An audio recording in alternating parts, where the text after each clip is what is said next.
আজি কেইদিনমানৰ পৰাই বৰকে বিৰিয়ানী খাবলৈ মন গৈ আছিলে হে আজি বজাৰলৈ গৈ বাসমতি চাউলৰ পেকেটটো দেখি ভাবিলোঁ আজি বিৰিয়ানীকে বনাওঁ এয়া 2 কাপ চাউল লৈছিলোঁ মই 2 কাপ চাউল লৈ ভিজাই পেলাই ৰাখি দিছোঁ আধা ঘণ্টামান ভিজাই ৰাখি দিলোঁ আনপিনে মই শুকান বিৰিয়ানী যেটো মছলা হেতু যেহেতু মোৰ তাত নাছিলে তো মই নিজে ঘৰতে বিৰিয়ানী মছলাটো ৰেডি কৰিলোঁ এনেদৰে ড্ৰাই ৰোষ্ট কৰি মিক্সিত মাৰি লৈছোঁ আৰু এয়া পিয়াজটো বিৰিয়ানীৰ কাৰণে যেটো পিয়াজ ভাজিব লাগে হেতু বেৰিস্তা বুলি কয় তো সেই পিয়াজটো এনেকৈ অকমান ডিপকে ফ্ৰাই কৰি ল'ব লাগে পিয়াজখিনি আন কেৰাহী এটাত মই ট্ৰান্সফাৰ কৰি হেতু কেৰাহীত মই মাংসখিনি বনাই ল'ম সেই পিয়াজৰ লগতে তাতে দিছোঁ মই আদা নহৰু পেষ্ট নিমখ হালধি মাংসখিনি দিছোঁ আৰু ইয়াতে মই ঘৰতে বনাই থোৱা বিৰিয়ানী মছলাটো দিলোঁ আৰু ইয়াৰ লগতে মই অকমান দিম দৈ টেঙা দৈ দিছোঁ আৰু যেহেতু আলু মই খুব ভাল পাওঁ গতিকে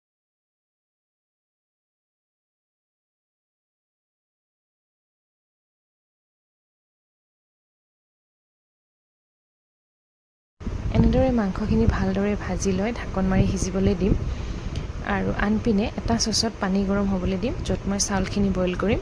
আৰু সেই পানীখিনিত মই নিমখ তেজপাত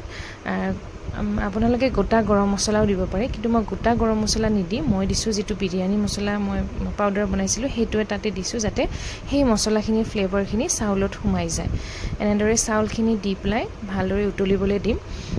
খুব বেছি সময় বহুত বেছিকৈ সিজিব নালাগে চাউলটো অকণ 70-80% মান সিজা হোৱাৰ পিছত চাউলটো আমি চেকি ল'ম আৰু এয়া মাংসখিনি হোৱাৰ পিছত এনেদৰে মই আন এটা চচত মাংস আৰু চাউলখিনি মই লেয়াৰিং কৰি দিম প্ৰথমতে মাংস দিছোঁ মাংসৰ জোল আৰু মাংস দি দিছোঁ তাৰ ওপৰত মই চাউলৰ এটা লেয়াৰ দিছোঁ আৰু এয়া দিছোঁ মই পিয়াজ ভাজি থকা পিয়াজখিনি তাৰ ওপৰত মই দিম কেশৰ তিয়াই থোৱা গাখীৰত মই কেশৰ অলপ তিয়াই থৈছিলোঁ তাৰে অকমান পানী দি দিম তাৰ ওপৰত মই আৰু অলপ মাংস দিম আৰু এটা লেয়াৰ দিম তাৰপিছত তাৰে পিছত যিখিনি মই চাউল বাকি আছে সেইখিনি দি পেলাই আকৌ সেই ভজা পিয়াজ অকমান দিম আৰু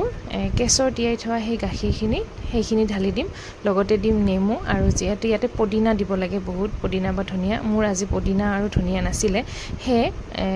ঘৰতে মান ধনিয়া আছিলে সেই মান ধনিয়া কেইপাতমান কাটি দিছোঁ লগতে ইয়া বিৰিয়ানী মছলা দিছোঁ নেমু দিছোঁ আৰু এই যে চাউল সিজাইছিলোঁ সেই পানীখিনিও অকণকে মই দিম চাৰিওপিনে কাৰণ যাতে আমাৰ চাউলখিনি খুব বেছি ড্ৰাই হৈ নাযায় খাবলৈ যাতে বেয়া নালাগে ইয়াৰ পিছত মই গেছৰ ফ্লেমটো একেবাৰে সিমত ৰাখি এয়া 15-20 মিনিট সময় ভাপত দিম আৰু আনপিনে দৈ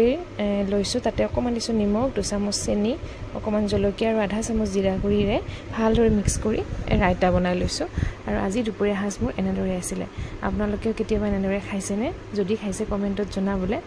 নাপাহৰিব আৰু মোৰ এই ভিডিঅ'টো চাই কেনে পালে হেতুও জনাবলৈ নাপাহৰিব বাই বাই